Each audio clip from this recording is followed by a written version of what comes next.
Welcome to the 2021 Corona Nationals. This is Timro on the front, has some bad luck here. Bang, crash.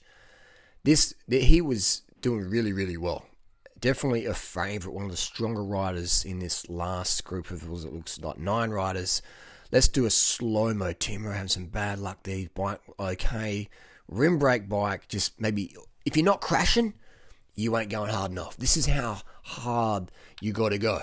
You got to basically, if you ain't crashing, if you don't have scars on your elbows and hips and knees, you're not a bike racer. If you don't have hands that look like an 80-year-old, from the miles and scarring, you're not a bike racer, That's just the fact. You got to be willing to scar your body, break your bones, kill yourself into every corner when the race is really on. And this point of the race is really on. This is just maybe 4.5 minutes to go. So watch this again. Timro just washes out. Just a little pebble the size of a third of an almond when you get on the limit. Picks up his sunglasses as well. That's very lucid. So really, really fresh. Timro, I would have picked him for the potential win for sure. He was super fresh. He was so fresh, he's crashing and picking up his sunglasses as he's finishing his ninja roll. Another star of the day, Kellen O'Brien, the Cob, the KOB, the big boy. This is a guy you would not want to loan a bike to. The dude put out a Mutant Watts, Mutant Watts, but he's cramping up. He would have won easily. Look at that gap he opened. He did the Mandingo gap in just a few seconds. He opened up a Mandingo gap on the best riders in Australia right now, but he cramped, and then he got silver. Cameron Meyer, his Christmases come all at once. He's having a good 2020 and a good 2021. He's won the national jersey again. Kellen O'Brien would have won that if he had maybe an extra 300 mils of water in that last half an hour. All right, so this is Cameron Meyer wins. This is how bike racing doesn't care if you run out of sugar, if you crash, if you run out of water. It doesn't care if you did too many Ks in the warm up that week beforehand. Bike racing doesn't care. It's like hypergamy don't care, bike racing don't care. So it's just luck of the day, sleep, water, sugar, cadence, pacing, trashes, flats, team tactics. It all comes into play on the day. All right, so Cameron Meyer off his chops on endorphins there. Very stoked to win. Very emotional rider. That's good in a good way. This is a sprint here. So look at that gap. Kellen O'Brien just putting some cracks in that press fit bottom bracket. Actually, it's a good thing this bottom bracket's threaded because Kellen, the Cob, would have Mandingo'd that. Look at the gap, man. That's a huge gap. That's like pressing the turbo button on an e-bike, basically. Just look at the gap, right? And then Cameron Meyer's like, we're going to go for podium. We're going to go for slops. And then I think they smell some blood. They see the Cob, Kellen O'Brien, falter a bit. He's cramping up. He's zigzagging. He's doing a bit of a paper boy. He's looking back. He smells the pack coming, and then they kick it up. They get an extra adrenaline spike, and they're like, there's blood. Let's go for blood. You got Scott Bowden on the right there. I think he's on rim brakes as well. And look at that. They're swinging over the road. Kellen O'Brien almost chops him a bit, but it's too late. All to no avail. He's swinging over. He knows he's lost it. Cameron Meyer's like, yes, I've done it again. Groundhog Day in Ballarat. Buninyong. The bunyip. Up the bunyips. And Scott Bowden there is about to headbutt the stem. Going, Jesus Christ, I missed out and got third. Damn, that was close. This is career-changing seconds here. Career-changing seconds. Kellen O'Brien, though, big future ahead of him.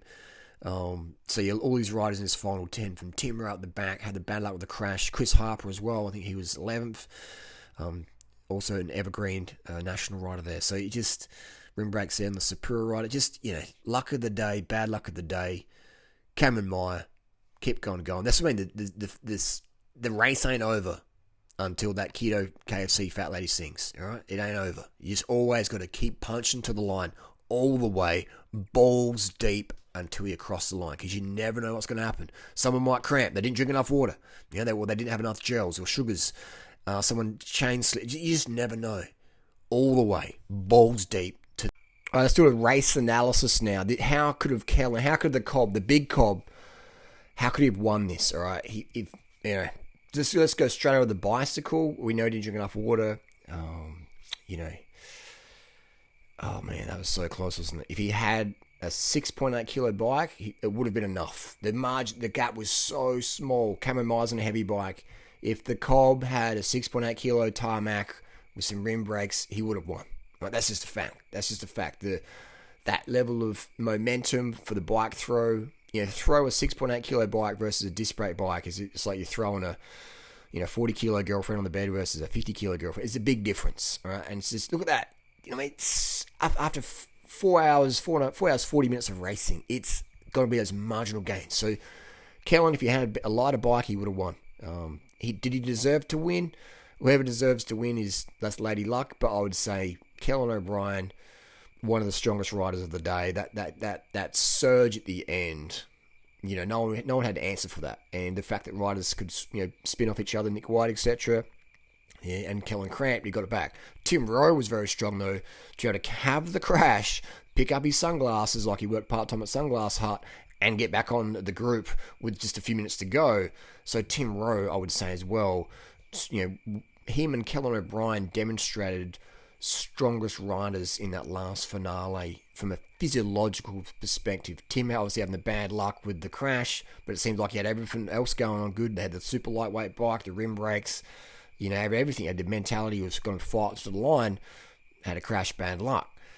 Kellen O'Brien, he had that balls deep attitude as well. Going to go balls deep to the line. Unfortunately, not enough water, plus lugging around a heavy bike all day.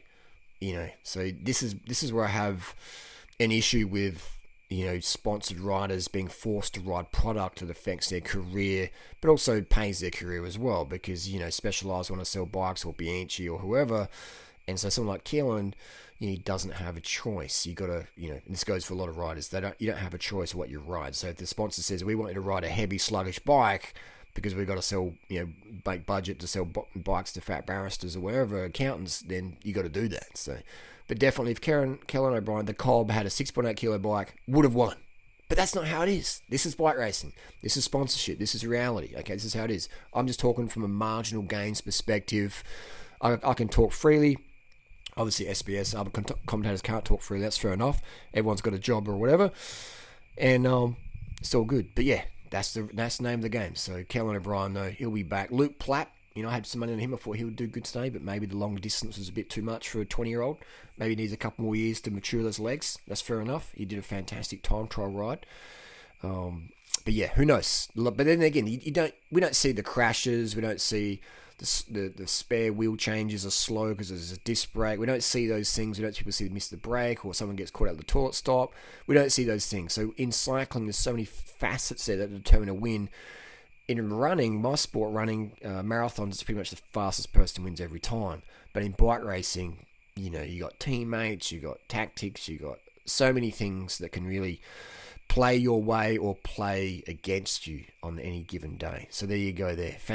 Very entertaining to watch, wasn't it? And this women's one as well, we'll do a special that one. Sarah Roy, I was talking to her the other day. Norton Summit talked for about 23 minutes up Norton Summit, and caught up Norton Summit, had a bit of a chin wag. Here she takes in about 80 grams of sugar, 80 grams of refined sugar per hour, and today she rode away and won that national. So good on to her as well. Carbs to the win, baby.